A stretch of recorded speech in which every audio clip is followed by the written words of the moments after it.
do IDP, eu gostaria de agradecer a todos a presença nesse ciclo de debates. O de hoje é extremamente interessante, é um presente, com a participação de 2 professores latino-americanos, 2 professores conhecidos no mundo, na área que atuam, uma área que tem despertado muitos debates, muitas preocupações, que é a mudança tecnológica, como que ela afeta a vida da gente, do mundo, das pessoas, as repercussões sociais e as necessidades, todo o empenho que as instituições jurídicas, educacionais, sociais terão que fazer para adaptar a essas mudanças tecnológicas. O primeiro a falar será o professor César Guzman. O professor César Guzman é advogado. Ele é professor da Universidade San Martín de Porres, em Lima, Peru, onde ele sediará a próxima conferência da ALACTD, que é a Associação Latino-Americana Ibérica de Direito e Economia, uma associação que cresce muito, tem crescido muito no mundo.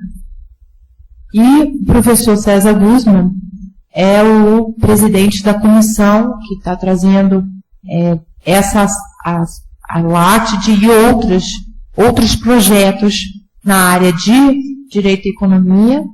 E dentro do Congresso do Peru, um trabalho inovador, que é adequar o Congresso do Peru, analisar os projetos de leis para ver o impacto na sociedade, se também está adequado às mudanças tecnológicas.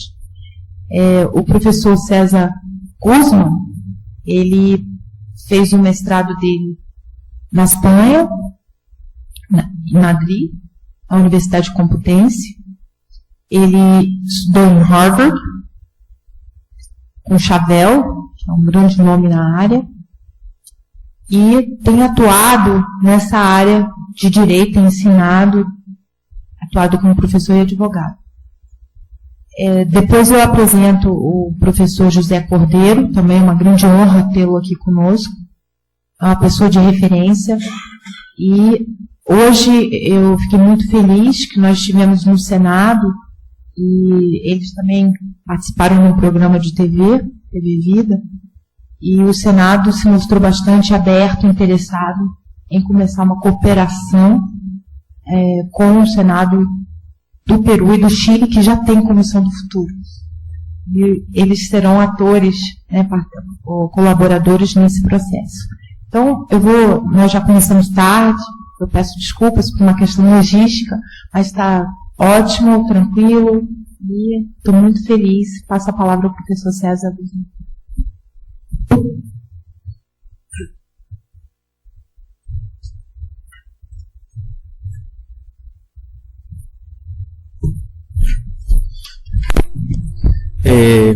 Buenas noches con todos.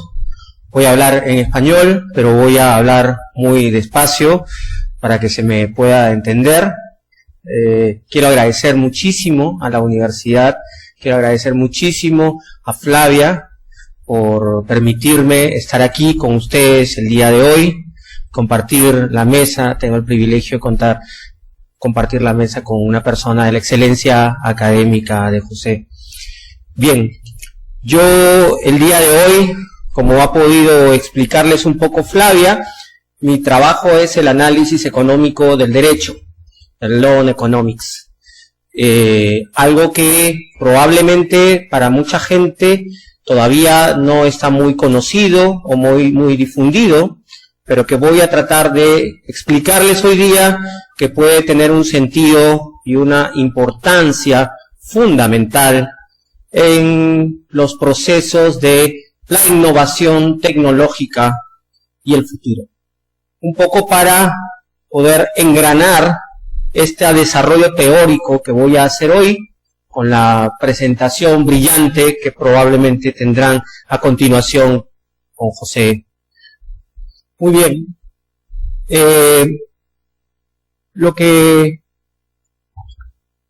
Siguiente. La pregunta que quiero responder el día de hoy es si la innovación puede ser un concepto jurídico. Y voy a contarles primero una experiencia que yo tengo. Pues yo enseño un curso que se llama Teoría de los Juegos aplicado al derecho. Y el nombre, si uno dice Teoría de los Juegos aplicado al derecho, probablemente no diga mucho. Y entonces me ha ocurrido, y he tenido circunstancias en que yo he dicho soy profesor de teoría de juegos y creen que enseño fútbol o vóley o alguna de esas cosas. Harsanyi, premio Nobel, decía que él encontraba sus libros en la sección de deportes de las librerías. ¿Por qué? Porque teoría de los juegos probablemente nos sugiere otra cosa. Pero la teoría de los juegos, que es un concepto, es una disciplina de la economía y de la matemática, explica un poco cómo los individuos interactuamos y cuáles son las estrategias que empleamos cada uno de nosotros para maximizar nuestra utilidad.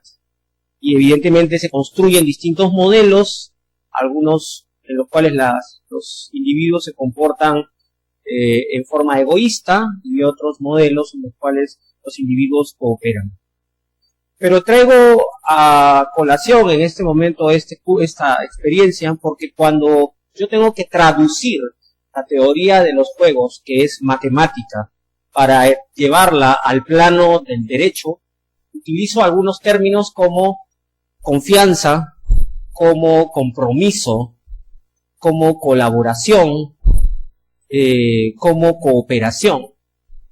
Y cuando escuchamos esas palabras, nosotros decimos, bueno, parece más hablar de valores, hablar de cosas absolutamente abstractas, pero sin embargo, tanto la cooperación como la confianza tienen un contenido jurídico.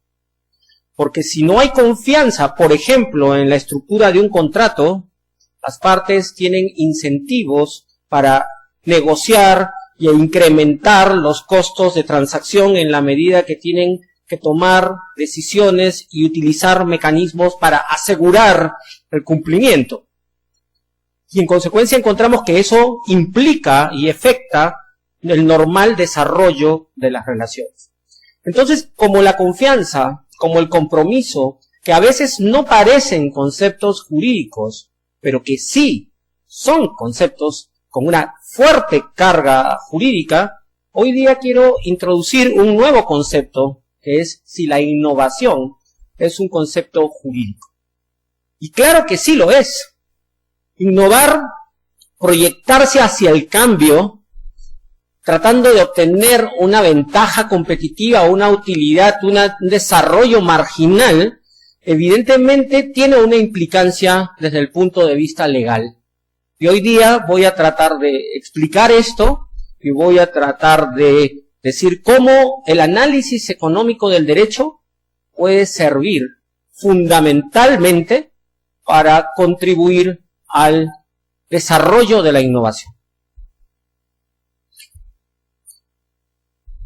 Nosotros, los abogados, solemos ser resistentes al cambio. Los abogados y en general la disciplina del derecho es resistente al cambio. Y quienes desarrollan actividades académicas en el derecho también se resisten muchas veces a los cambios. Y los legisladores, quienes son los que tienen que hacer las normas legales, también son resistentes a innovar. ¿Por qué no son propensos al cambio? ¿Por qué no tratar de resolver y avanzar en los procesos de innovación? Porque esto es una necesidad. Vamos a ver dentro de un momento que, como que lo va a explicar seguramente José con mayor brillantez, la dinámica, cómo se mueve y el desarrollo tecnológico, cómo avanza. Y los sistemas legales no avanzan a esa misma velocidad. Y eso se origina y se plantea por problemas de distinta naturaleza. Uno de ellos es, por ejemplo, el horror a lo desconocido.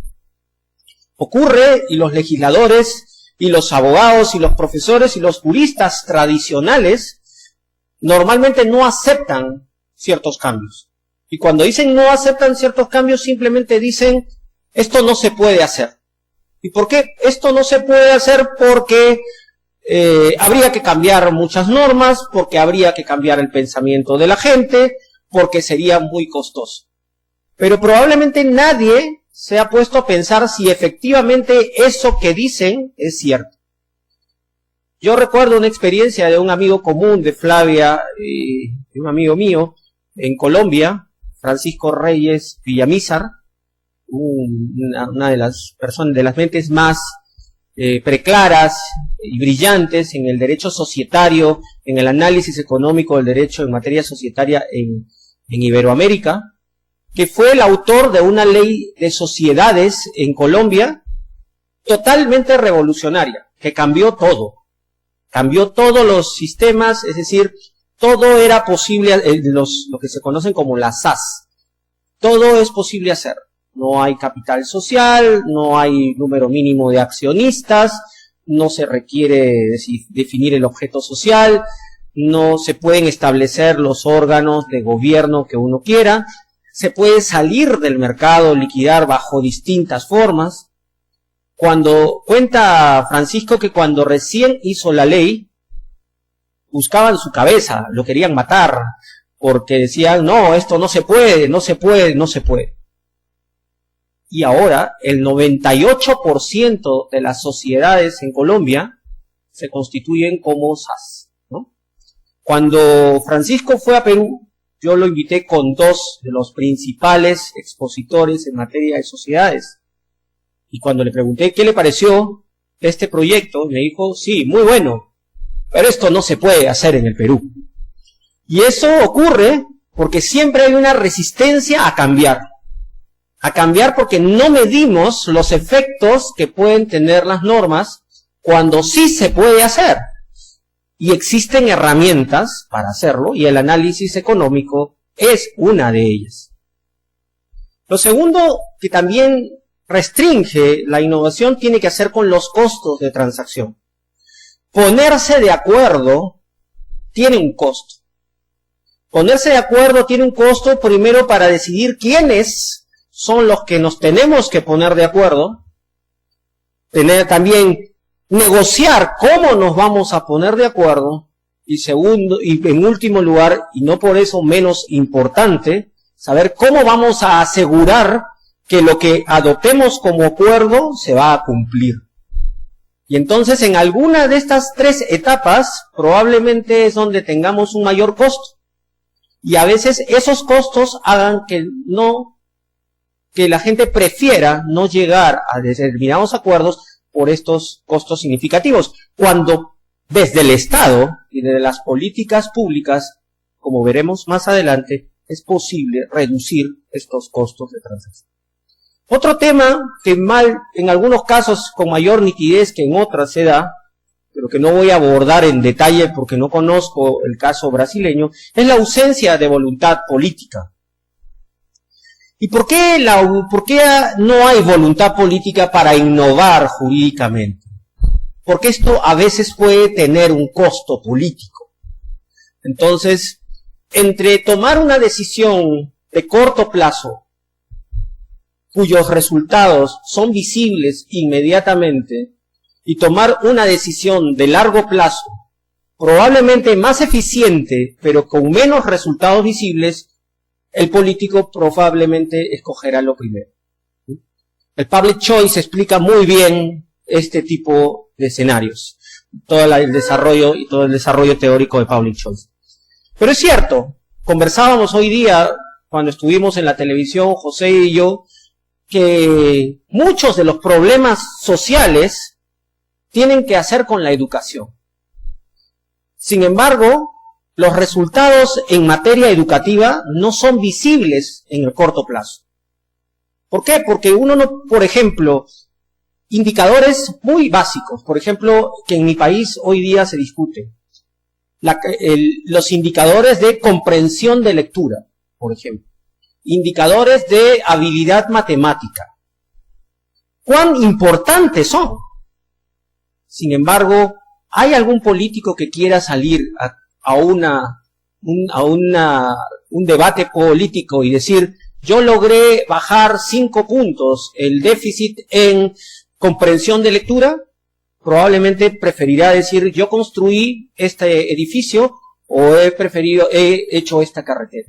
Entonces, los resultados visibles no son precisamente aquellos que son más innovadores, porque la innovación es un proceso continuo, es un proceso dinámico, permanente, y cuyas conclusiones probablemente en el corto plazo pueden ser algo limitadas, pero cuya producción puede ser sin precedentes. Y finalmente, las resistencias académicas. Es curioso, pero existen muchos académicos que se resisten al cambio.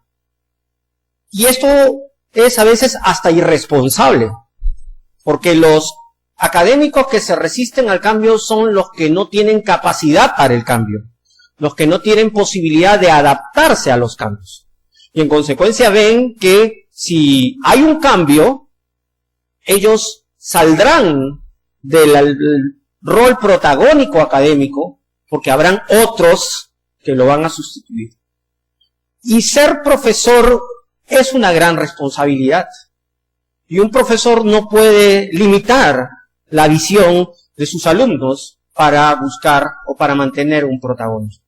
Estos problemas a veces afectan el desarrollo del derecho en el ámbito de la innovación.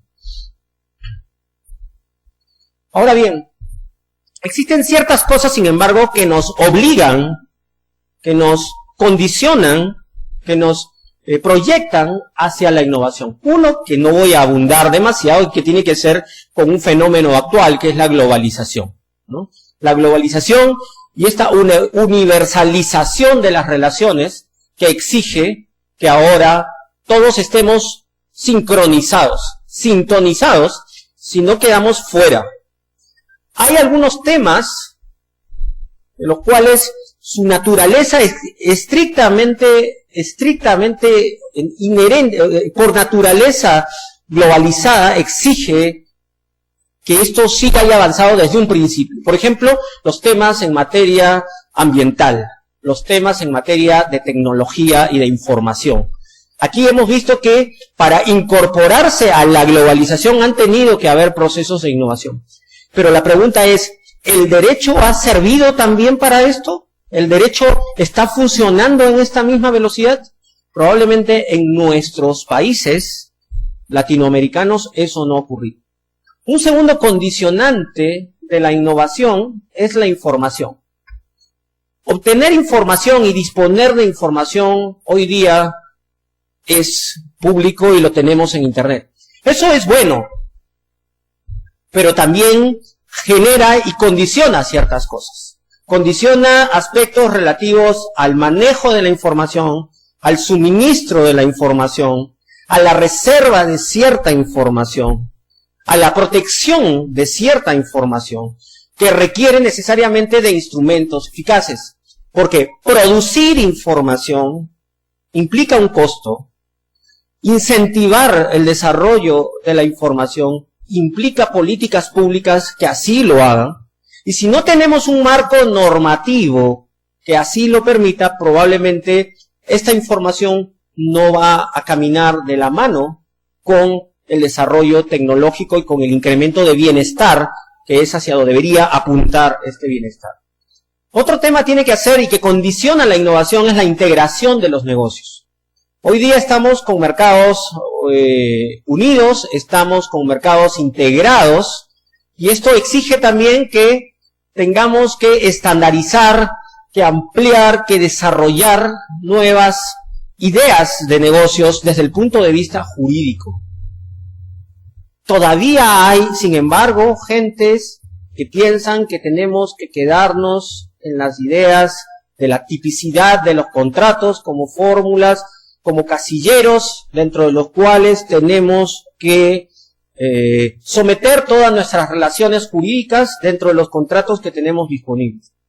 Yo enseño en la sección de posgrado un curso que se llama Contratos Atípicos y Estructuración Financiera, que eso es, y es a lo que yo me dedico en mi actividad profesional, no académica.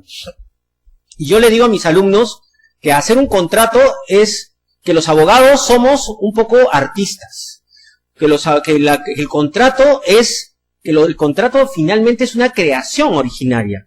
¿Por qué? Porque hay que crear una estructura para cada negocio. No hay dos negocios iguales. Probablemente si compro un periódico o si compro una botella de agua, probablemente el contrato es el mismo, es una compraventa simple.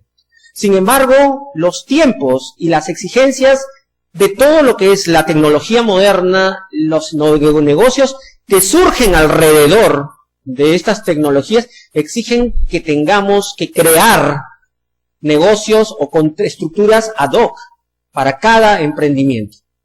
Entonces los abogados tenemos que tener herramientas para poder crear un tipo contractual para cada figura de negocios. Entonces esto es una labor de creación pura, que necesita que seamos audaces para poder entender primero el fenómeno innovador y darle una representación desde el derecho. Y finalmente el cambio tecnológico del que hablará José y que efectivamente hoy día lo escuchaba en otras intervenciones que ha tenido y también me quedé sorprendido del avance y de lo que se nos viene y de las exigencias que el derecho va a tener ahora a partir de todos estos cambios tecnológicos que uno decía, bueno, lo veía en las películas futuristas, pero por lo que me contaba él, esto es de mañana. Esto es actual, esto no es simplemente una situación que decimos la vamos a vivir en algún momento, sino que ya está en nuestras manos y tenemos que saberla abordar también desde el punto de vista legal. Y finalmente, también el cambio en los hábitos y en las preferencias de los individuos. Yo tengo 2 hijas, niñas, y mis hijas probablemente tienen hábitos tecnológicos como muchos jóvenes, que no son los mismos que yo tenía, que los juegos que yo jugaba de niño, no son los mismos que juegan mis hijas. Cuando yo comento yo tengo 43 años, pero cuando comento con mis alumnos, que tienen probablemente 20, 21, 19 años, les cuento lo que yo hacía a su edad, parece que les estoy contando algo de la prehistoria. Y ha pasado apenas 20 años.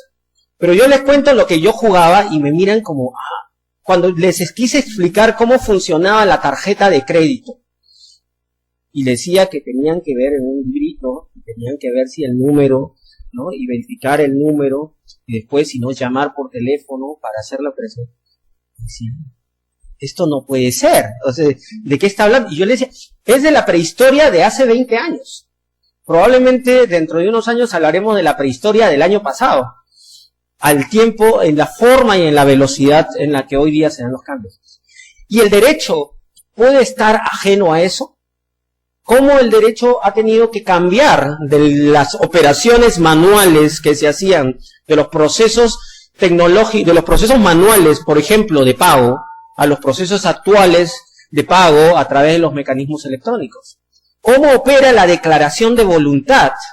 Por ejemplo, que antes tenía que estar honrada a través de la firma, y hoy tenemos todo un desarrollo de la firma electrónica, por ejemplo, para manejar eso. Y probablemente esto nos va a exigir nuevos cambios cuando tengamos otros mecanismos, por ejemplo, para validar la información o para validar la declaración de voluntad, que es el eje central respecto de lo cual gira el derecho y giran los contratos. Entonces aquí viene el análisis económico del derecho. El análisis económico del derecho es una disciplina que probablemente cuyos primeros antecedentes los podemos encontrar en el siglo XVIII, con algunos trabajos en derecho penal, ¿no? Que hemos de Cesare Beccaria, habíamos encontrado algunos trabajos de Bentham, pero sin embargo la explosión del análisis económico del derecho del Law Economics la encontramos recién en los últimos 50 años, a propósito de Ronald Coase, y su artículo famoso, The Problems of Social Cost, en el cual ya entramos a discutir los temas de los costos de transacción y desarrollamos después con otros brillantes juristas como Posner, como Guido Calabresi, Becker y algunos otros, hasta llegar a lo que tenemos ahora, que es una herramienta muy valiosa que podemos aplicarla al derecho. No pretendemos decir que el análisis económico es la verdad revelada, no, pero sí es un punto de vista y es una forma adicional de ver las cosas, que puede permitir relaciones más eficientes. ¿Y qué duda cabe que en materia de innovación tecnológica el análisis económico juega un papel central? ¿Por qué?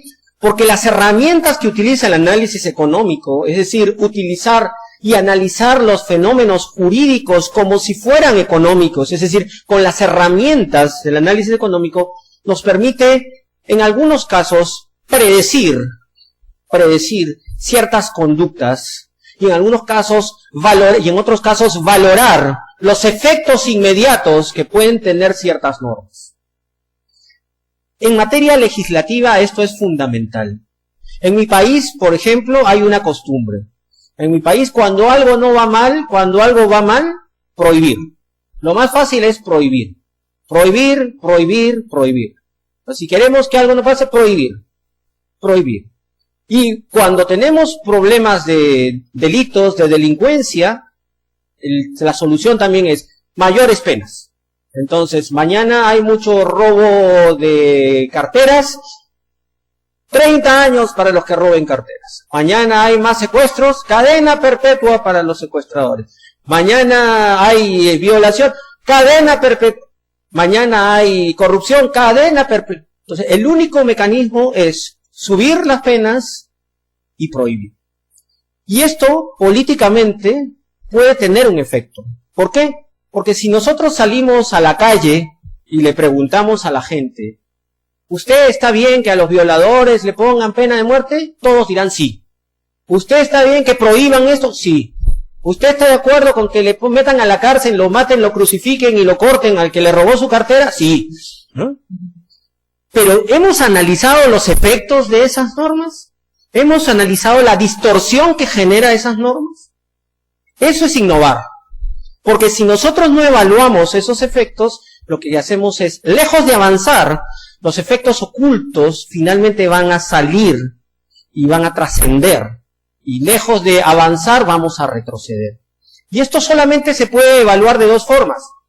O partimos de analizar previamente cuáles son los incentivos que tienen los individuos para comportarse de una u otra forma, pero ese análisis no es muy completo, no es absoluto, porque dependerá de cuáles son las variables que utilizamos para sacar ciertas conclusiones, y que es la crítica que le hacen al análisis económico. Dicen, ustedes parten de la idea que los individuos son racionales. Señor, los individuos no son racionales, así que su análisis y su modelo no sirven. Y yo les respondo siempre, ¿y acaso yo no lo sé?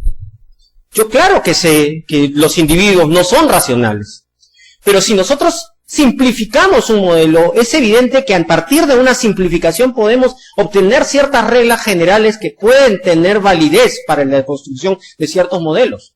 Es probable que yo no pueda predecir la conducta de ninguno de los que están sentados en este auditorio, pero si hacemos una agregación de conductas, podríamos obtener ciertos resultados probablemente valiosos para poder implementar ciertas políticas. Pero entonces diríamos, esto no es suficiente. Ok, pero complementemos este trabajo con un segundo trabajo, con un segundo enfoque. Y el segundo enfoque consiste ¿en qué? En darle seguimiento, en verificar si efectivamente lo que queríamos lo logramos. Es decir, monitorear nuestras normas, nuestros procesos legales. Y poder estar en capacidad de poder corregir. Esto solamente se puede hacer a través de un trabajo empírico, a través de información que tenemos que lograr. Y esto, lamentablemente, no se hace o se hace muy poco. Si yo quiero innovar, yo tengo primero que estudiar si efectivamente este cambio es coherente con el cambio tecnológico, pero también tengo que hacer un seguimiento para saber si es que este cambio ha ido perfectamente ensamblado o sincronizado con lo que ha sido el cambio tecnológico. Si esto no lo logramos hacer, probablemente el efecto que logremos sea el efecto contrario. Ahora bien, evidentemente que para que esto exista y para que podamos innovar utilizando las herramientas del análisis económico se requieren algunas cosas, o deberíamos propiciar algunas cosas. Una muy importante es la existencia de titularidades, es decir, la existencia de derechos de propiedad bien definidos. En un mundo sin derechos de propiedad, no hay espacio para la creación. Y esto es categórico. En un mundo donde no hay derechos de propiedad, donde no hay titularidades, no es posible la innovación.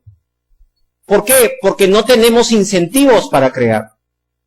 Entonces, las creaciones requieren de definiciones para que los individuos puedan internalizar, las sociedades puedan incorporar ese conocimiento y atribuirles un valor. Conversábamos hoy día a propósito de las entrevistas que nos hicieron, de la importancia que tiene que desde el gobierno, desde las políticas de gobierno se incentive la creación y el desarrollo tecnológico. Pero evidentemente esto va de la mano ¿con qué? Con incentivar a la gente para que investigue, para que vaya creando y para que la creación permita justamente eso. Y probablemente esa es una de las limitaciones o las deficiencias que todavía los países latinoamericanos tienen. Lo segundo es la libertad para poder contratar. Cada día, como se los explicaba, surgen nuevas formas contractuales. ¿Alguien podía hablar hace 100 años de los contratos de joint venture? ¿Se podía hablar de contratos de know-how hace 100 años? ¿Podríamos hablar de estructuras complejas? ¿Podríamos hablar de estructuras financieras, underwritings y algunas figuras de ese tipo? No. Sin embargo, hoy día tenemos nuevos productos, nuevos desarrollos, nuevas exigencias. ¿Y esto por qué? Porque tenemos que importar ciertas estructuras contractuales para poderlas adoptar a nuevas exigencias. Yo insisto, todos los días, prácticamente todos los días de mi actividad profesional, tengo que crear derecho. Y la creación jurídica solamente es posible si tenemos libertad para definir contratos. ¿Por qué? Porque definiendo contratos, las partes son quienes tienen la mejor información para lograr acuerdos eficientes. Y otra cosa más, cuando las partes son capaces de definir los términos del contrato con la mayor libertad, y obviamente dentro de un marco general de orden público, es evidente esto, las partes tienen incentivos para su cumplimiento. Lo que yo llamo la legitimación para cumplir los contratos. Los contratos impuestos, preimpuestos, en los cuales hay una interferencia o una limitación desde el Estado para poder limitar o restringir que la libertad contractual se pueda desarrollar en toda su expresión, son contratos probablemente que tienden a su inestabilidad en el tiempo. Y esto tiene mucho que hacer contra la tecnología, porque me ha tocado más de una vez tener que crear un contrato para un determinado modelo de negocio que no existía en mi país. Entonces surgen nuevos modelos de negocios, surge un desarrollo tecnológico nuevo, una creación innovadora, y uno dice, ¿y cómo se protege esto legalmente? Y tenemos que darle una construcción y un contenido jurídico. Todo esto permite finalmente que los costos de transacción bajen. ¿Bajan por qué? Porque evidentemente son estructuras en las cuales, en la medida que las partes han sido las que han participado en su proceso de formación, las partes tienen mayores incentivos para su cumplimiento. Esta palabrita tiene tantos significados en el análisis económico que es la palabra enforcement, y que se puede aplicar para tantos conceptos porque tiene tanto contenido y no tiene una traducción probablemente expresa en el portugués o en el español, ¿no? Pero que hace referencia a cuánto Estado, cuánto cumplimiento forzoso, cuánta exigibilidad necesitamos a veces nosotros para blindar nuestros contratos. Si las partes han celebrado los mejores términos para un contrato, ambas partes van a tener incentivos para poderlo cumplir. Y a veces el derecho atenta contra esa posibilidad. Yo les comento un caso que, por ejemplo, existe en la legislación en mi país. En mi país dice que los contratos de arrendamiento solamente se pueden celebrar hasta 10 años. Y la pregunta es, ¿y si yo quiero alquilar un inmueble por 11? La respuesta es, no se puede. Porque la ley me dice que puede ser hasta 10. Entonces, la gran pregunta es, ¿por qué 10 y no 11? La respuesta es, porque el código dice 10 y no dice 11. Pero no hay ninguna razón para que un contrato tenga una duración máxima de 10 años y no de 11. Entonces, a mí me ocurrió un caso de una persona que quería hacer una inversión en Perú, una inversión extranjera, y quería tener estabilidad para hacer la inversión, y era una inversión de 12 años, y quería alquilarlo por 12 años. Y yo le tuve que decir, no se puede. Y me dijo, ¿por qué? Porque el código dice que solo se pueden celebrar contratos por 10 años. Y se fue. Y no desarrolló la tecnología que iba a venir a desarrollar. ¿Por qué? Porque eso variaba, afectaba seriamente la predictibilidad y la estabilidad de su negocio en el tiempo. Porque ¿qué pasaba si el año 10 él tenía que renovar el contrato o hacer un nuevo contrato por 2 años? Probablemente, y de acuerdo a cómo le haya ido en el negocio, probablemente le podían haber dicho que ahora la renta le costaba 10 veces más, y había tenido que mudarse o plantear una estrategia distinta para este tema. Miren, cosas tan simples como pueden afectar la innovación. Simplemente la ausencia de la elasticidad de los contratos para adaptarse a los cambios tecnológicos.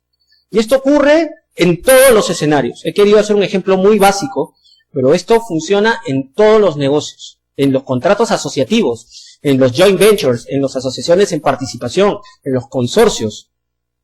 Y entonces viene la pregunta que siempre me hacen los clientes y mis alumnos. Doctor, ¿y se puede hacer esto? ¿Y se puede hacer el otro? ¿Y se puede hacer esto? La pregunta debería ser, ¿qué no se puede? Estar pensando solamente en aquellas cosas que no se podrían hacer, pero la regla debería ser que podríamos hacer todo, salvo una u otra cosa. Pero la regla en nuestro país todavía funciona a la inversa, porque decimos, ¿y se puede hacer esto? ¿Y se puede hacer el otro? Entonces, la innovación exige libertad, flexibilidad, pero también saber que tenemos que tener un mecanismo para protegernos contra el oportunismo. No significa solamente dejar abierta la posibilidad de que todos podamos hacer lo que nosotros quisiéramos hacer, sino que también esto tiene que tener algunos mecanismos desde el ámbito del sistema de responsabilidad justamente para controlar el oportunismo y para evitar que ciertas conductas vayan a afectar esto. Esto en el Perú se ha discutido ahora mucho en un tema que también tiene que hacer muchísimo con la tecnología, y es todo lo que es la codificación y la protección al consumidor.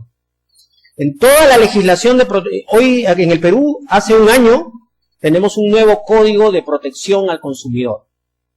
Y los legisladores han hecho un código de protección al consumidor que en todo, absolutamente en todo, protegen al consumidor y castigan al proveedor. Entonces, los proveedores están obligados a dar toda la información. No se establece qué tipo de consumidor queremos. Entonces, podemos tener consumidores desinformados, informados, que leen contratos, que firman y no leen contratos, que compran y mañana se arrepienten, en fin. Toda la culpa siempre, toda la carga es para el proveedor. La pregunta es, quien mañana tiene una creación tecnológica y quiere arriesgar, ¿puede estar tranquilo con un sistema en el cual se le está trasladando todo este costo? Porque ese costo no lo asume el proveedor. En algún momento lo va a tener que transferir a través del sistema de precios a los consumidores. Y el problema que ocurre es que yo, que soy o que pretendo ser un buen consumidor, pero buen consumidor porque leo lo que firmo, porque me informo antes de realizar una operación, estoy subvencionando al mal consumidor. Entonces, si le preguntan a la gente, probablemente, si está bien con que el consumidor esté protegido en todas las circunstancias y bajo todas las circunstancias ciegamente, la respuesta va a ser sí, y las asociaciones de consumidores probablemente estén muy felices con ese cambio. Sin embargo, no sabemos, no miden cuál es el daño que se genera con una legislación en la cual ni siquiera se establece un estándar de qué consumidor quisiéramos tener. Porque la información, insisto, y la información y la tecnología, todo implica un costo. Y si nosotros todo este concepto de informar y de adaptarse a los cambios se lo vamos a trasladar a los proveedores, probablemente eso puede ser una traba, una limitación para implementar justamente esto.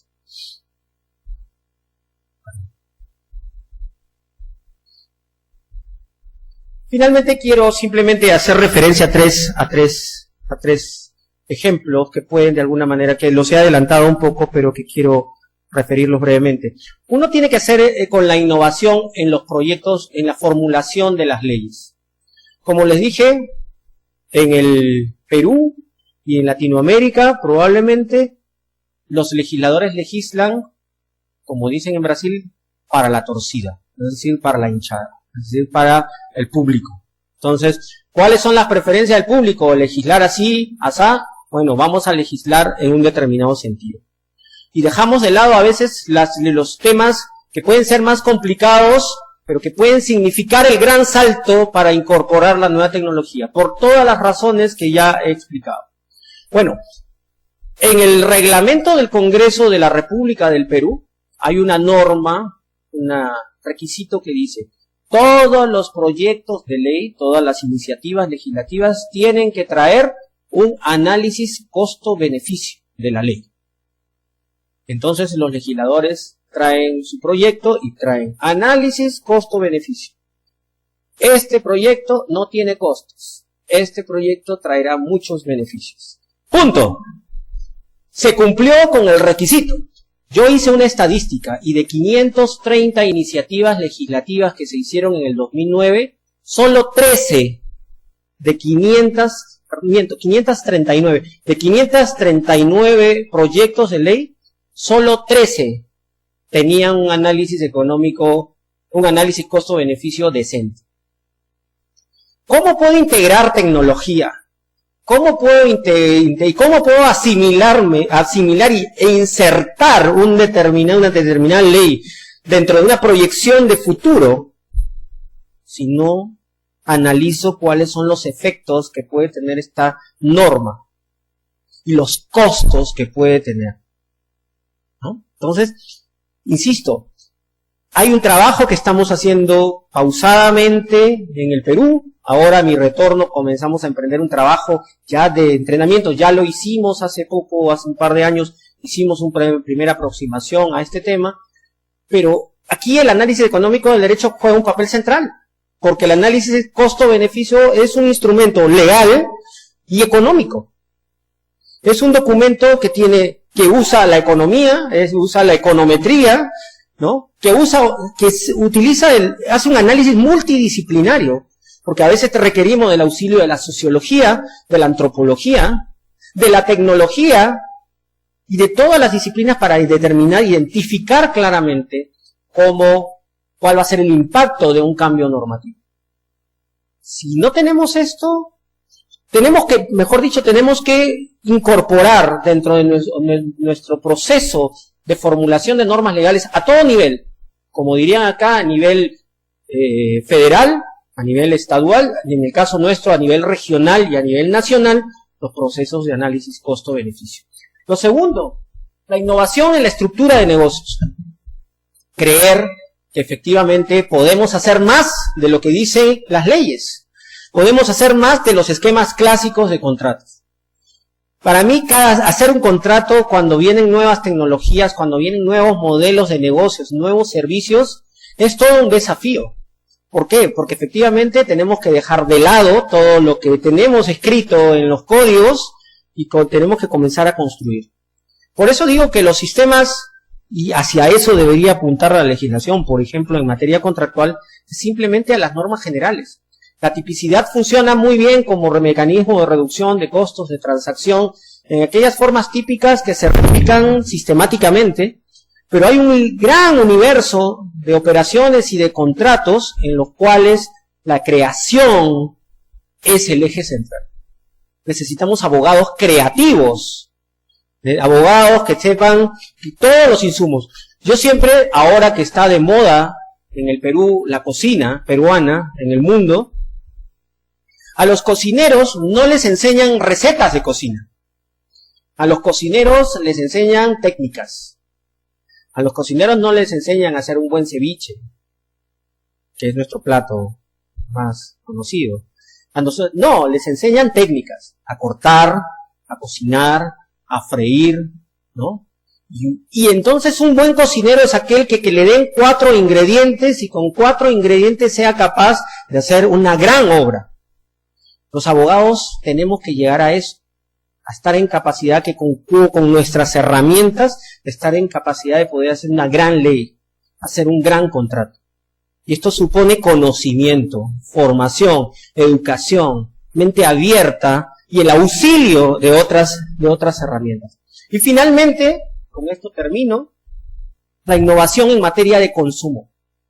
Tenemos que enseñar también a que las relaciones de consumo, y esto es un tema que finalmente nos lleva a lo que fue el eje del libro de José, a la educación.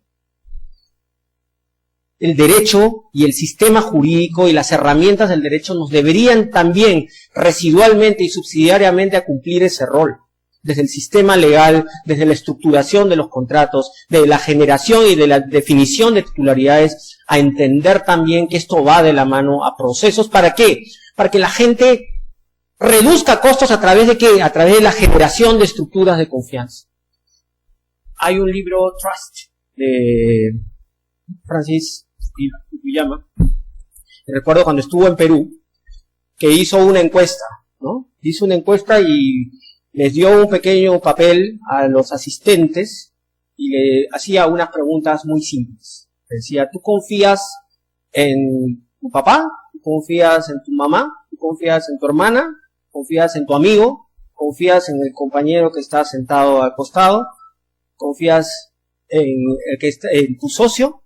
Y la respuesta era no. Los resultados eran sorprendentes. Y en realidad ese es el costo de la desconfianza. En el Perú inclusive la gente lo atribuye como una virtud.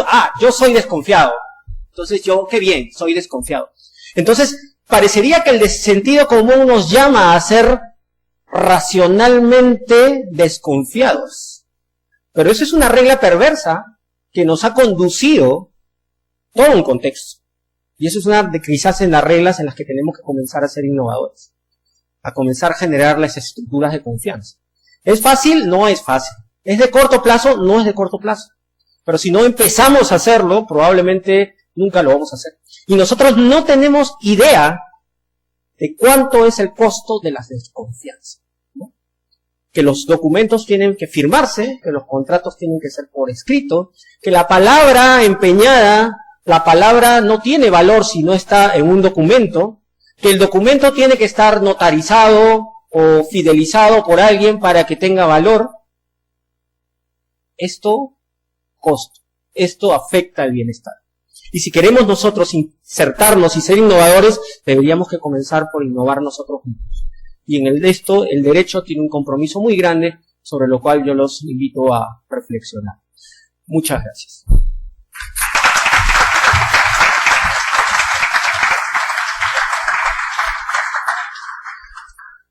Graças, professor César. Muito obrigada pela maravilhosa apresentação. Realmente muito oportuna. Fico com pena, graças a Deus, que a gente está gravando para poder multiplicar, aproveitar a tecnologia. É incrível ver, mas eu sempre escutei meu pai, que é numa área de tecnologia, mesmo na época dos dinossauros, né, dizer que a única forma, o único fator de desenvolvimento em longo prazo é a tecnologia. Não existe outro.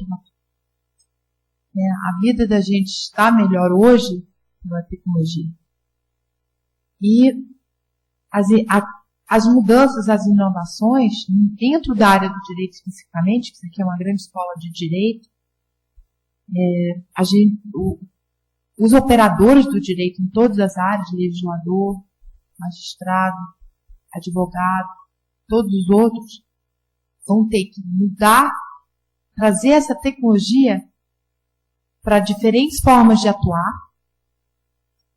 para todo o método que usa para atuar, o computador, a ciência, tudo, e o objeto que vai mudar com a tecnologia.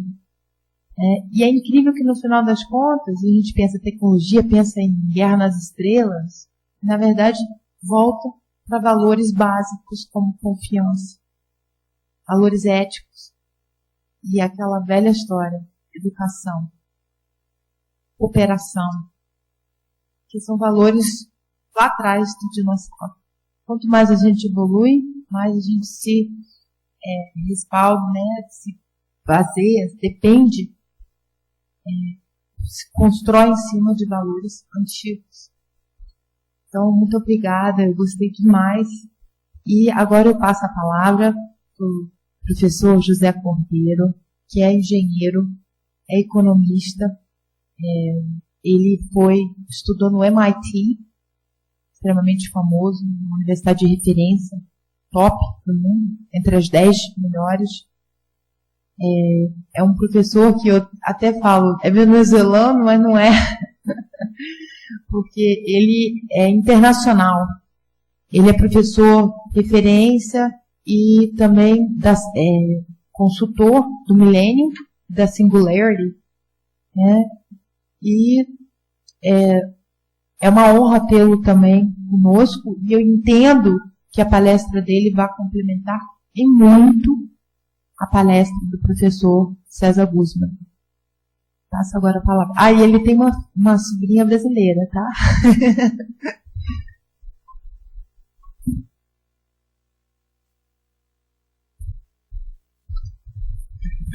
Boa noite. Um prazer estar aqui com vocês. Eu compreendo português perfeitamente, porque eu tenho uma sobrinha que mora em São Paulo, que fala só português, mas eu não falo bem. Eu espero que vocês vão compreender o meu portunhol. Ok? Como a professora Flávia falou antes, eu trabalho como Projeto Millennium, que começou como a parte futurista das Nações Unidas, como o professor Heitor Gorulino de Souza, quando ele era presidente, rector da Universidade das Nações Unidas em Tóquio. Eu sou também professor da Universidade da Singularidade em Silicon Valley, no campus da NASA. Nós temos aqui um estudante que estuvo este verano, a Giancarlo Viterbo. Ele é de São Paulo, mas ele está aqui agora uns dias, ele estuvo este verano lá. Então, vocês podem falar com ele se quer saber mais. Eu morei 3 anos no Japão, justo antes do acidente nuclear. Ok. Na quarta-feira, eu vou estar com os amigos da Universidade Nacional de Brasília. Eu vou falar mais extenso, porque isto é uma palestra de 10 horas. Mas a Flávia me disse que nós temos só 3 horas.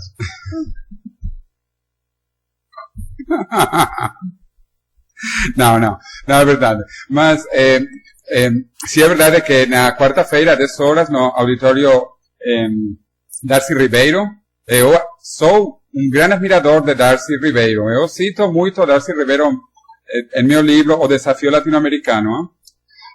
Bom, nós vamos estar lá falando pouco mais do futuro com mais tempo. Como falei antes, eu sou diretor pela Venezuela do Millennium Project. Nós fazemos estudos do futuro.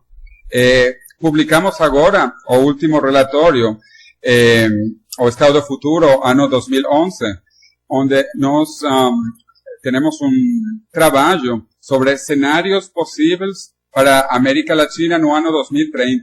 Muito interessante, se vocês querem saber. Mas, como eu falei antes, eu sou venezuelano, então eu estuve de ano sabático, mas os venezolanos falamos de ano chavático. Pelo Hugo Chávez, ¿no? Eu compreendo um pouco japonês, mas eu não falo tampouco, também não japonês. Mas eu quero falar do futuro. No mês de fevereiro, a revista Time tuvo, esta é a portada do mês a segunda semana de fevereiro, o ano 2045, The Year Man Becomes Immortal. As coisas que vienen são verdadeiramente incríveis. O conceito da singularidade está volviendo-se conhecimento público. Agora, eu pergunto, quem aqui sabem que é a singularidade?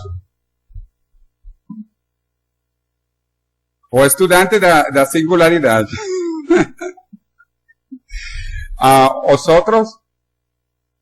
Ninguém? A professora Flávia. É amigo Marcondes do Ministério de Ciência e Tecnologia. É Marcos também. Ok. Eu vou falar um pouquinho então. Porque a Universidade da Singularidade foi fundada pela NASA e pela Google no ano 2009, em Califórnia, no campus da NASA, que está perto de São Francisco. Eu comecei a dar aulas no ano que começou o ano 2009. Eu sou professor da área energética, mas eu gosto de todas as outras aulas de Medicine, Neuroscience, Human Enhancement, Artificial Intelligence and Robotics, etc., etc. O conceito da singularidade foi desenvolvido pelo engenheiro da MIT, Ray Kurzweil, que publicou esse livro no ano 2005, que foi o livro mais vendido de ciência e tecnologia a nível mundial. A singularidade está perto. Vocês não têm que comprar o livro, vayan a la página web, es mais barato, está más corto. Ese libro está recomendado pelo Bill Gates. Aquí todos conocen Bill Gates como o melhor livro do mundo. Mas isso não é certo, porque o melhor livro do mundo é o Estado do Futuro, do Millennium Project. Mas Bill Gates não ha leído este livro ainda. Então, que quer dizer a singularidade? Este é um conceito para medir o cambio tecnológico acelerado. E há cientistas que acham que as computadoras estão volviendo-se cada vez mais e mais inteligentes. Eles contam os números de transistores e comparam com os números de neuronas do cérebro. Aqui vocês podem ver a lei de Moore. Gordon Moore, foi cofundador de Intel. Todos conhecem Intel, que fazem os chips. Gordon Moore, no ano 1965, falou de que as computadoras dobravam seu poder cada 2 anos. O preço baixava a la mitad. Ele viu que nos anos 90, que estava errado. Não era cada 2 anos, mas cada ano e meio. Mais rápido ainda. Eu vou demonstrar isso aqui porque há jovens aqui que não conhecem isto. As primeiras memórias para computadoras. Aqui os professores conhecem. Estas eram as cartão de IBM. Aqui deveriam fazer furracos para guardar as informações. Esto tiene 10 por 100. 10 por 100 es 1000. 1000 bytes. 1000 bytes es 1 kilobyte. 1 kilobyte. Hace 30 años. Mas esto era muito bom, porque era a memória que se utilizava então. Depois das memórias mecânicas, as memórias eletromagnéticas foram inventadas. Estas fueron las primeras memorias electromagnéticas. Esto es un floppy disk de 8 pulgadas. También tenía solo 1000 bytes de información. 1000 bytes es 1 kilobyte, 1K. Eu dicho que hace 30 años teníamos 1K mecánico e 1K electromagnético. Entonces, 1K e 1K, nós teníamos uma caca. Uma caca. Pois da caca vino isto. Vocês conheceram? Ainda não. Não, eles não conheceram, não? Esto, pré-história, sim. Esto era 512 cacas. Depois, 5 pulgadas e quarto. Pois vino esto. Esto es 1,4 mega. E agora se vocês vêm a Tóquio ou a Seul em Coreia, vocês podem comprar esto. Estas memórias têm 128 gigabytes. 128 gigabytes. Vamos comparar. Uma caca, 128 gigabytes. Esto es 128 millones de veces mejor que esto. ¿Qué acham vocês que va a pasar en 20 años? En 20 años, vocês van a lembrarse de mí e da caca. Mas la caca será esto. En 20 años. Esto va a ser la caca do futuro. Vocês ven, eso es una escala logarítmica, exponencial.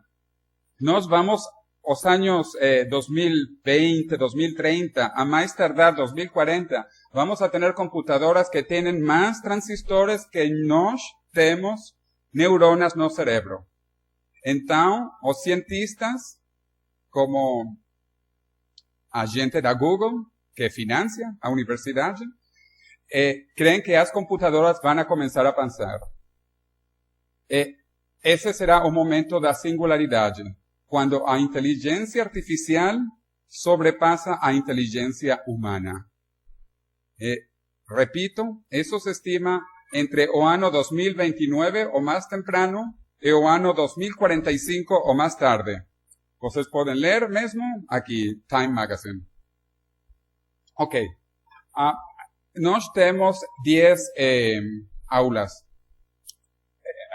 As matérias são Futures Studies, uma era muito importante, Policy, Law and Ethics. Política, leis e ética. Muy apropiado para o Instituto IDP. También Finance, Entrepreneurship. Depois, asuntos tecnológicos. Computers, Biotechnology, Nanotechnology, Medicine, Inteligencia Artificial, Robotics, Energia, esta es a minha área. Space and Physical Sciences. Então, estas tecnologias estão mudando o mundo inteiro. Mas há considerações políticas, legais, éticas muito importantes. E por isso é importante que o análise econômico do direito. Ok. Eu tenho muitas coisas de falar, mas eu vou lesar a apresentação com vocês, se vocês querem. Da parte de ética, da genética, eu chamo isso genetics. Também como a inteligência artificial, os robots, nanoethics. Mas eu quero mostrar coisas que vocês vão achar, eu penso, incrível, mas são certas, estão passando agora. Eu vou mostrar o meu genoma humano. Depois 5 anos, nós podemos ver o genoma das pessoas. Eu vou mostrar o meu genoma, que está em internet. Toda a minha informação genética está em internet. Vocês podem ver aqui o meu nome. Isto é uma companhia da Califórnia que se chama 23andMe.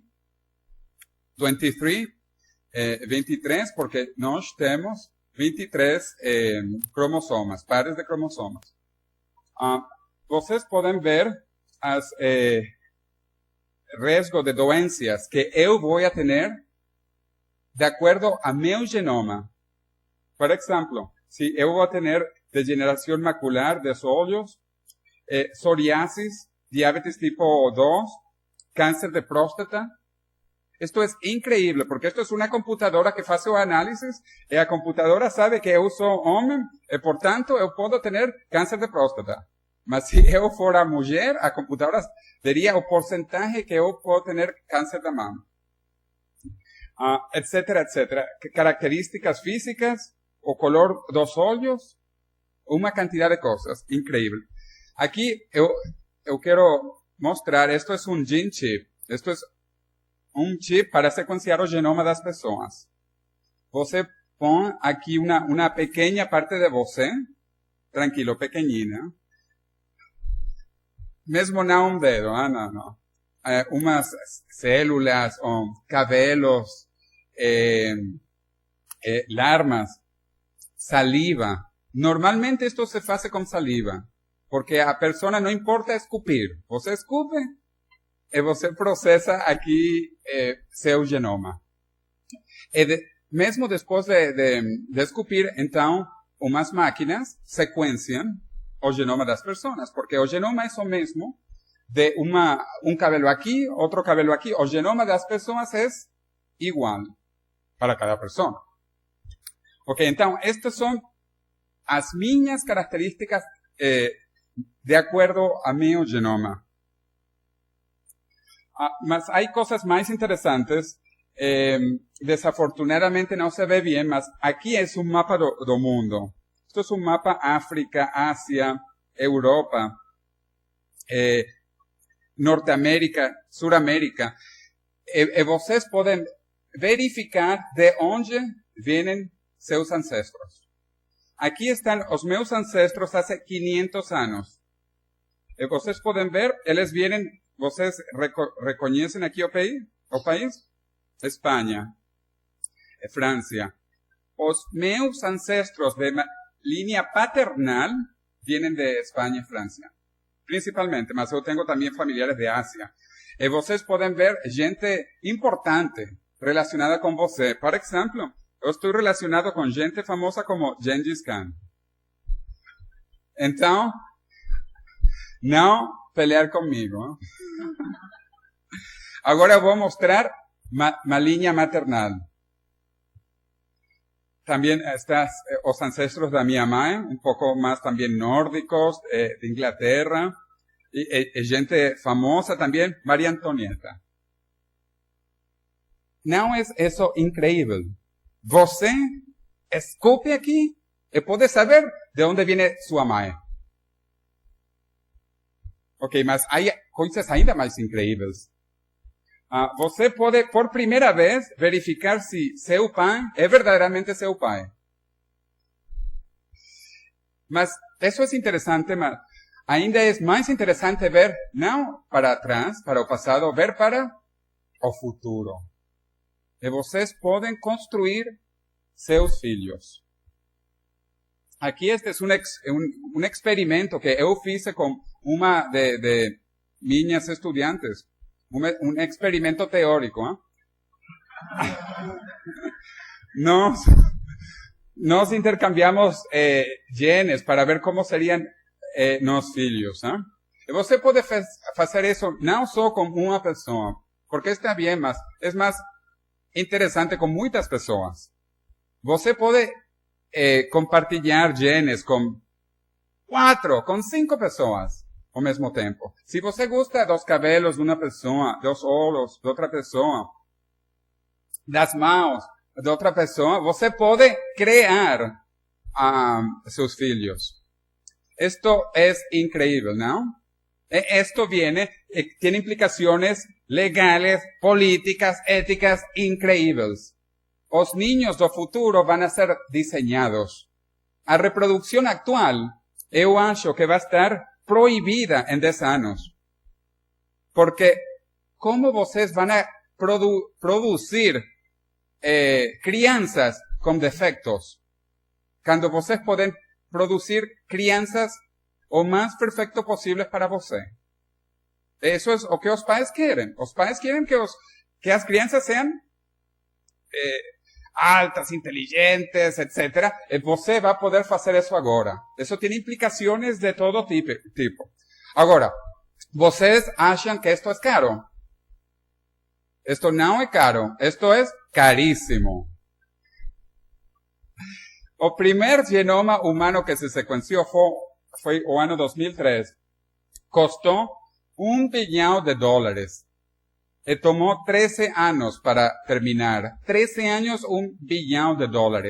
O segundo genoma humano fue o ano 2007. Costó $100 millones.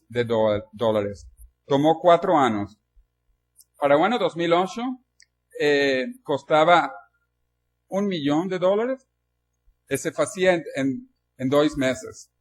Para o ano 2009, o genoma completo costaba $10,000, se hacía en 4 semanas. Para el año 2015, los cientistas estiman que se va a hacer en 5 días, se va a costar $100. Eventualmente, a más tardar para el año 2020, se va a costar $10. $10. Va a tener los resultados en 1 hora. Você va a ir a la drogaria. Va a ir a la drogaria, va a escupir no chip, va a pagar $10 y viene 1 hora más tarde, va a tener su genoma. También tiene implicaciones increíbles para la privacidad. Porque si você toma o cabelo de una persona, você puede secuenciar o genoma de esa persona. No va a haber privacidad en el futuro. Ok, una otra cosa increíble es que lo que está pasando con los teléfonos celulares, los Google Phones, que ahora hacen traducciones. Esto es increíble. Después, unos meses, 2, 3 meses, los Google Phones es una aplicación de Google que se llama Google Translation, que tiene una versión para celulares que se llama Conversation Mode.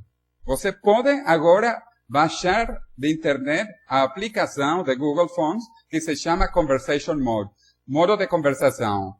E vocês falam com seu Google Phone em espanhol e vocês podem ouvir em seu telefone em chinês. Em 14 idiomas agora, 14 idiomas. As traduções são terríveis, pero está comenzando. Imagínense qué va a pasar en 5 años, ¿ah? Eu no tendría que hacer você sufrir viéndome en portuñol. Ok, aquí está, es verdaderamente increíble. Esto es tan avanzado que o telefone also reconoce o idioma que você fala. Increíble, si eu doy mi teléfono a você fala em português, ele vai compreender que você está falando português. Mesmo que você fala português carioca, paulistano ou português do Portugal. Mesmo os acentos. Ok, mas que é o futuro? Eu gosto de falar de la gran filósofa argentina, Mafalda. Mafalda decía, ¿qué es el futuro? El futuro ya no es lo que era antes. Ok. Os futuristas como eu falamos de 4 atitudes para o futuro. A primeira es la actitud pasiva, que es a pior, es como o avestruz. Mas aquí no hay avestruz, en Brasil. No. Ok, eu espero que aqui não há avestruzes. Tem na frente do quintal da nossa presidente. Sim. Então, a presidente mete a cabeça en el suelo. Ok. A segunda maneira é reactivo, como bombeiros, os bombeiros. Quando há fogo, os bombeiros vão, reaccionam. A terceira actitud que é melhor é ser preactivo, como os aseguradores que tentan prevenir o futuro. Mas a melhor maneira é ser proativo, construir o futuro que vocês querem. E para isso, há que estudar o futuro sistematicamente. Mas, se vocês são avestruzes tecnológicas, vamos a poner para as avestruzes da presidenta Dilma. Ok, eu visitei há 3 anos o engenheiro e escritor de ciencia ficción británico Arthur C. Clarke, que murió lamentablemente hace 2 años. Arthur C. Clarke era muy conocido. Él escribió a película o filme Odisea do Espacio 2001. Hace medio siglo, él escribió as 3 leyes do futuro. Cuando todo era lento, él escribió as leyes do futuro. ¿Cuáles son as leyes do futuro? Primera ley. Cuando un cientista famoso dice que una cosa es posible, probablemente tiene razón. Mas cuando él le dice que es imposible, probablemente está errado. Segunda ley. La única manera de conocer los límites do futuro das coisas es aventurarse más allá, além dos límites, hacia lo desconocido. Y la tercera ley, cualquier tecnología suficientemente avanzada no se diferencia da magia. Hay unas tecnologías increíbles. Hace 30 años no había computadoras personales. Los jóvenes lá. ¿Pueden imaginar un mundo sin computadoras? Ese era el mundo de la profesora Flavia.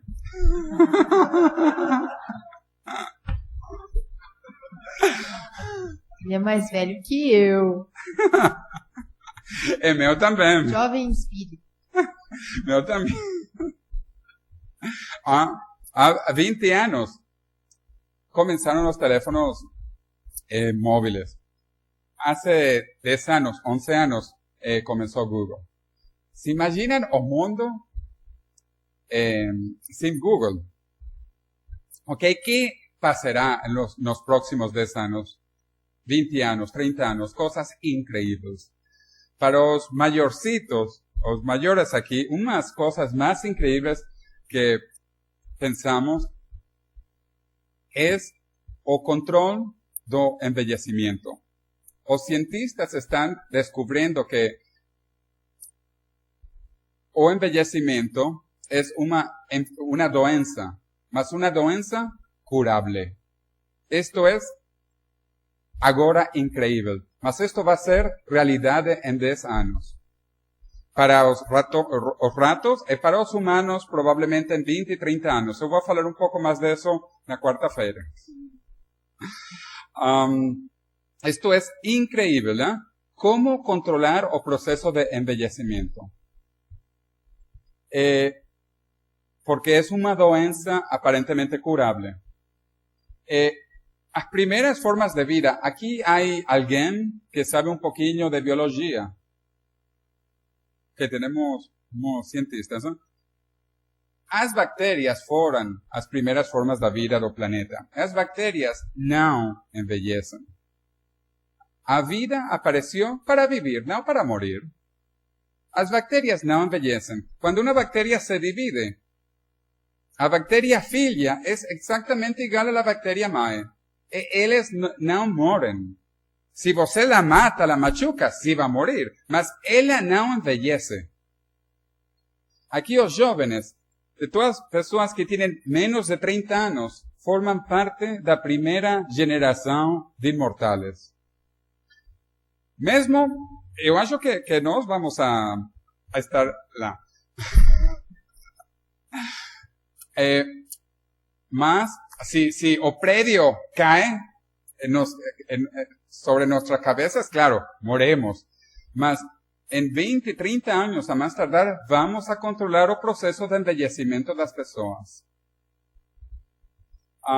Agora sabemos científicamente en los últimos 10 años que hay dos tipos de células que no envejecen. As mejores células, yo llamo as mejores células, las células reproductivas, células germinales. Y las peores células que son las células de cáncer. Las células cancerígenas, seminales, que son los descendientes de bacterias, no envelhecen. Las mujeres estarán un poco sorprendidas porque las mujeres ven que ellas envejecen, mas seus óvulos no envejecen. Por eso es que hay que extraer los óvulos cuando las mujeres están jóvenes, porque cuando la mujer envejece, ella arruma los óvulos. Por eso hay que extraer los óvulos temprano. No caso de los hombres es diferente porque nos producimos continuamente espermatozoides. Entonces no hay problema. Mas las células germinales no envejecen. O problema es que el resto del cuerpo envejece. Hay unas otras células increíbles que son las células de cáncer. Las células cancerígenas son mutaciones que hacen que las células no envejecen. Las células cancerígenas no envejecen. Ese es el problema del cáncer. O cáncer crece, come, y no muere. Por eso es que hay que matar el cáncer, porque él continúa creciendo. Hay casos de cáncer de hace más de medio siglo y las células están vivas. Los tumores de cáncer, las personas que murieron, mas los tumores están vivos. Porque el cáncer no muere. Y ahora los científicos están secuenciando las mutaciones do cáncer para comprender cuáles fueron esas mutaciones que hicieron que las células de cáncer no murieran. Entonces, hay descubrimientos increíbles en la genética. Hay un premio para ratos, para crear ratos inmortales. Y se llama M-Prize, M de rato en inglés, mouse, y Metusalén. ¿Ustedes conocen Metusalén? Ok, esto es para crear ratos Metusalén. Ahora hay ratos que moran, que viven 3 veces su vida normal. Un rato normalmente vive 2 años y ahora hay ratos que viven 6 años. Y para otras especies también, para las drosófilas, los mosquitos de fruta, viven 4 veces ahora más. Y para ciertos tipos de gusanos, vermes, 6 veces.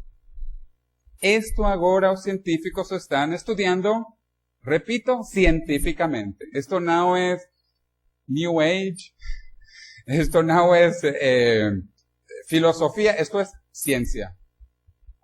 Ok, eu vou falar rapidinho de 4 tecnologías, las principales 4 tecnologías nano, bio, info, cogno.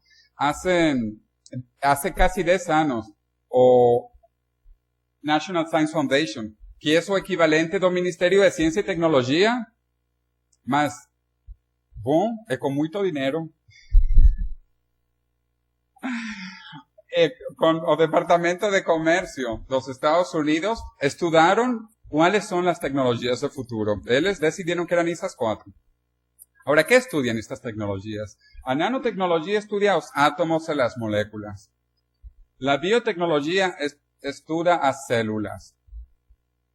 Eu enfatizo que nano e bio es el hardware da vida. E pois, info e cogno son el software da vida. Infotecnología estudia los bits, cognotecnología estudia as neuronas. Então, temos la hardware nanobio, el software cogno info. Uma outra coisa muito importante de este gráfico es que la nanotecnología es la biotecnología artificial. O la biotecnología es la nanotecnología natural. En bajo nos tenemos la infotecnología es la cognotecnología natural. O la cognotecnología, no, sí, ustedes comprenden, ¿no? La cognotecnología es la infotecnología natural y la infotecnología es la cogno artificial. Entonces, no somos más que información de software y hardware natural o artificial. Somos información caminante. Ok, nanotecnología, esto es um estudo teórico para fazer motores de átomo a átomo. Cada círculo, cada esfera es un átomo de un material diferente. Un átomo que dá voltas. Esto está da página do governo de Estados Unidos de nanotecnologia. Biotecnologia conhecem. A clonação tem implicações diretas no área legal. Eu estou seguro que em 10 anos vai ser normal, ético, legal, clonarse un dedo, clonarse una perna, clonarse un corazón. Va a ser legal en algunos países de vanguardia. Yo espero que o Brasil estará lá. Hay cosas verdaderamente increíbles que están pasando en esta área.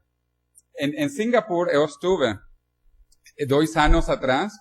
Ellos crearon una pequeña comunidad que se llama Biópolis, donde están haciendo experimentos de clonación y biología. En Rusia también hacen experimentos de clonación. Saben que Vladimir Putin clonó a Medvedev y ahora le va a voltar. No más, ciertamente los rusos también están trabajando en clonación. Los coreanos, en India. India es increíble, ¿eh? Porque los indianos, ellos creen en la reencarnación. ¿Y qué es la cosa más próxima de la reencarnación? A clonación. Si você va a reencarnarse, es mejor reencarnarse en uno mismo. Ok, entonces, a clonación, yo no creo que por razones reproductivas, porque es más interesante la reproducción natural, más por razones terapéuticas. Entonces, esto va a ser normal más con cuidado. No queremos que los clones nos ataquen. Ok. Un cientista estadounidense, creó hace 6 meses la primera bacteria artificial. Una forma de vida artificial. El biólogo estadounidense se llama Craig Venter. Craig Venter creó una bacteria como esta, muy pequeña. Las bacterias son muy pequeñas. Ainda más pequeñas son los virus, mas los virus no están totalmente vivos. Solo de vez en cuando. Mas las bacterias son los primeros organismos verdaderamente vivos. Él creó una bacteria artificial que modificó. A primera bacteria que no tiene pai, bacteria e mãe bacteria. El pai e a mãe fueron los cientistas que diseñó con su computadora o genoma da bacteria. Esto existe hoy. Os hombres somos muito más complicados, e as mulheres ainda más. Mas es una cuestión de tiempo hasta que nos podamos crear artificialmente organismos artificiales. O genoma humano, eu penso que vocês acham que nós somos muito complicados. Todo o genoma humano tem solo 3 gigabytes. 3 gigabytes es la complejidad de cualquier persona. Esto tiene 128 gigabytes. ¿Cuántos humanos entran aquí? ¿Cuántos humanos entran aquí? ¿Quién es bueno en matemática? 42 brasileiros y un argentino.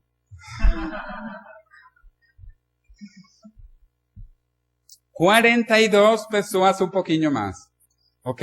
Então, vocês creem que são complicados? Eu quero que vocês se lembrem de somente da minha palestra de 2 números. Número 1, la complexidade do hardware. La complexidade do hardware humano é 3 gigabytes. Agora eu vou mostrar a complexidade do software humano. Vou soltar muitas coisas que veremos na Universidade Nacional. Ok, una cosa también interesante, o 14 de febrero, o Día de los Namorados, hubo uma competição entre as computadoras e os humanos nos Estados Unidos, um jogo que se chama Jeopardy. Vocês conhecem? É um jogo de conhecimento. E por primeira vez na história, uma computadora que se chama Watson. Watson, porque IBM, o fundador, o creador de IBM fue James Watson. Eles llamaron esta computadora Watson. Esta computadora ganhou os 2 humanos melhores na história de 30 anos do jogo. Agora não existe ninguém que pode ganhar uma computadora en este jogo. Este jogo es muy interesante porque también tiene ironías y tiene brincadeiras que as pessoas decían que as computadoras no entendían o humor e as ironías. Esta computadora ganhou. Tal vez a computadora não entende, mas isso não importa. A computadora ganhou aos melhores humanos. Então, pensa ou não pensa, não importa. Ela ganha. Agora, vocês dirão, esto es caro. Sí, esto es carísimo. Mas agora, eu vou dar um outro exemplo de outro produto também de IBM.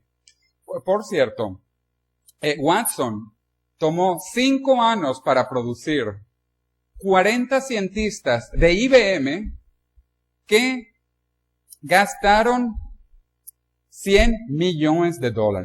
100 millones de dólares, 50 cientistas, 5 anos trabalhando. Agora eu vou mostrar um outro exemplo também de IBM. El 11 de mayo de 1997, uma outra computadora de Watson, de IBM, que se llamó Deep Blue, ganhou por primeira vez o melhor dos humanos no xadrez. También, esta computadora, Deep Blue, tomó ainda más tempo, 15 anos, ainda mais gente, 100 científicos, e custou ainda mais dinheiro, 2 vezes mais. Mas, depois de 15 anos, e milhões de dólares, ganhou aos humanos. Agora, não existe nenhum humano que possa ganhar en xadrez. E sabem quanto cuesta isso hoje? Isso hoje cuesta $20. E você pode comprar em internet. Compreendem? Ven que passou? Milhões de dólares, 15 anos, cientistas de IBM, e hoje você compra por $20. Watson, você vai poder comprar e poner em um chip em 10 anos por $20. O comienzo de inteligência artificial está chegando. Ok, agora, para cerebro, no Japão, eu morei 3 anos lá, eu fui visitar um centro de estudos cerebrais, que talvez o melhor centro do mundo, do cerebro. Eles estão trabalhando como produzir cerebros artificiais. Começando com os animais, como o peixe, rana, frog, sapo. Ok, aqui o rato, chimpancé, o humano. Uma outra coisa muito interessante. A diferença entre chimpancé e ser humano é, sabem quanto geneticamente? 1%. E agora isto não é teoria de Charles Darwin. Não, agora você pode fazer isto em sua casa. Você toma um cabelo do chimpancé, põe aqui. E você toma um cabelo suyo e põe em outro. E você vai ver que compartilham 99% como o genoma do chimpancé. Esto va a ser terrible para las religiones también. Porque no somos tan distintos los animales. No. Somos 99 iguales que o chimpancé. Bom, imagínense agora 1% melhor que nós. ¿Se imaginan? ¿Y por qué son 1%? ¿Por qué no 10%? ¿Por qué no 100%? ¿Por qué no 1000% más arriba de nós? ¿Esto bien? os japoneses estão trabalhando um plano para o ano 2018 criar cérebros artificiais. Então, se aqui vocês não têm cérebro, não há problema. Esperam uns anos, vão para Tóquio, compram um cérebro novo. Mas esto es verdad. Esto é bom para os maridos. Esto es o gobierno, o gobierno de Japón. Si esto fuera el gobierno de Bolivia o el gobierno de Zimbabue, eu não creería. Mas esto es o gobierno de Japón. Entonces, eu acredito que eso va a pasar. Tal vez não o ano 2018, mas isso viene. Ok. O outro número que eu quero que você se lembre para sempre é a complexidade do software humano. Un cerebro tiene 10 a las 11 neuronas. 10 a las 11 en notación científica es 100 billones de neuronas. O cerebro humano tiene 100 billones de neuronas. No entra más. Eso es todo, ¿ah? 100 billones de neuronas. Cada neurona tiene aproximadamente 1000, 2000, 3000 conexiones que se llaman sinapsis. Y el cerebro humano computa a 200, 300, 1000, o cerebros más rápidos, como o meu, computan a 1 kilohertz. 1 kilohertz. Aquí, os jóvenes, ¿cuál es la velocidad de una computadora hoy? Todas esas computadoras abiertas, ¿qué velocidad tienen? Aproximadamente. ¿Cuánto? Sí. A peor computadora, 1 gigahertz. Hoy. Mesmo los teléfonos celulares tienen chips de 1 gigahertz. 1 gigahertz. El nuestro cerebro computa ¿qué velocidad? 1 kilohertz. A velocidad de procesamiento de las computadoras, de los chips, los celulares, es 1 millón de veces más rápida que nuestro cerebro. Por eso, ¿cuántos de ustedes pueden dividir 452 entre 12.37? Ninguém. Mas una computadora hace eso en un nanosegundo. Porque ellas computan 1 millón de veces más rápido que nosotros. Entonces, para terminar aquí, la complejidad del cerebro humano tiene 10 a las 17 operaciones por segundo. Eso es un cerebro humano. Mesmo o cerebro de Einstein.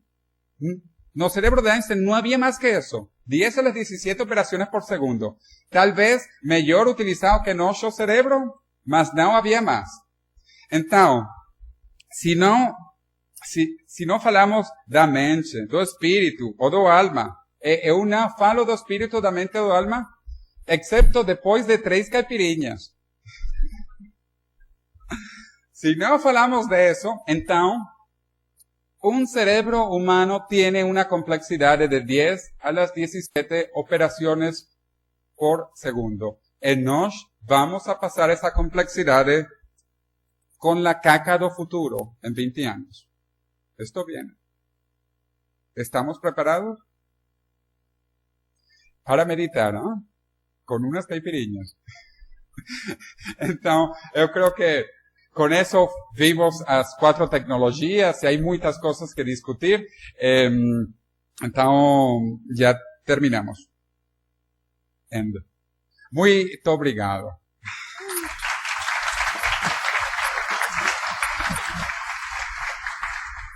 Muito obrigada, professor José Cordeiro. A última vez que eu assisti a palestra dele, realmente ele muda a forma da gente pensar.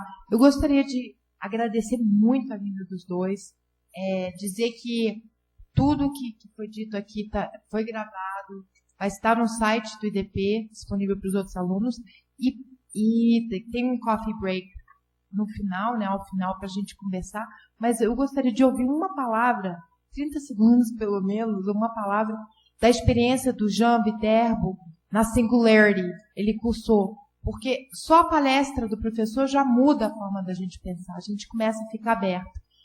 Oi? Tá. Só um minutinho.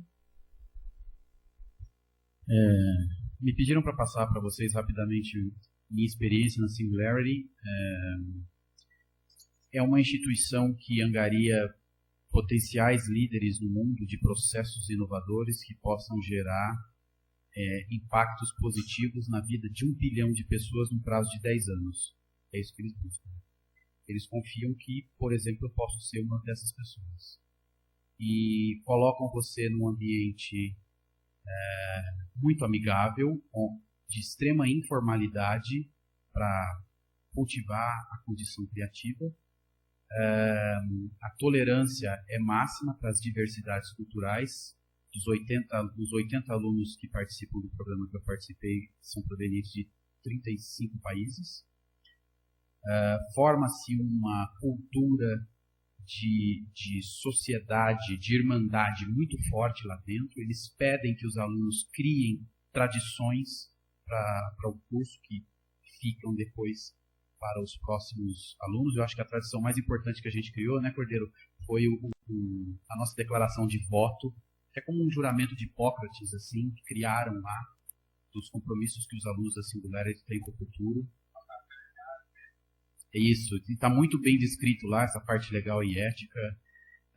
Existe uma parte do curso que não é pequena, dedicada aos perigos que essas inovações extremas e muitas outras que vimos lá podem trazer para a humanidade. Uma delas até que o Cordeiro nos citou e talvez vocês queiram verificar, é o chamado do it yourself, que nos Estados Unidos está muito forte. Tem gente que compra equipamentos com 3 mil, 5 mil, 10 mil dólares e é capaz de constituir vírus que podem, no limite, destruir a humanidade. Isso vai ser possível dentro de alguns anos. Tá? Então, existem muitas implicações positivas, mas também negativas. A questão da internet, a penetração que a vida da gente tem com a internet hoje está extrema para a nossa configuração mental, mas ainda ela vai aumentar muito mais. A internet ainda, principalmente no Brasil, não atingiu nem o 10º do que nós ainda vivenciaremos do que ela tem de penetração nas nossas vidas. Então, é um local de convergência de grandes pensadores. Eu tive aula com pessoas de grande proeminência da academia, do mercado e até do setor político lá, e solicitam que essas soluções sejam pensadas. Eles ensinam para você, de uma maneira superficial, como funcionam essas tecnologias, que ainda não encontram aplicação no mercado, porque são extremamente avançadas, e solicitam para os alunos, ao final, formarem grupos de trabalho em 6 áreas principais: energia, educação, saúde, segurança, espaço e políticas públicas. Acho que é isso. E para que os alunos desenvolvam projetos que sejam lucrativos e que possam gerar, usando essas tecnologias, e que possam gerar um impacto positivo na vida de 1 bilhão de pessoas num prazo de 10 anos. E alguns desses projetos saem de lá transformados em startups, ali no Vale do Silício, já recebem investimento de venture capitals e angel capitals por ali mesmo, e se transformam em negócios. É isso. Realmente é uma honra a gente ver que também o número de brasileiros participando disso está crescendo.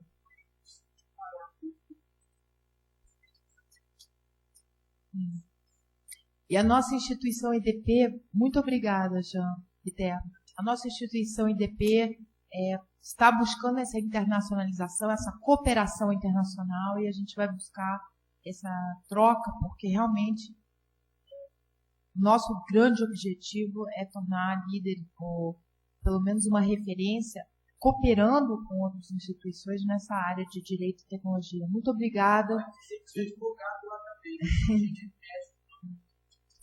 Muito obrigada, e vamos para o lanche, vamos fazer pergunta pessoalmente, e eu agradeço a todos a presença.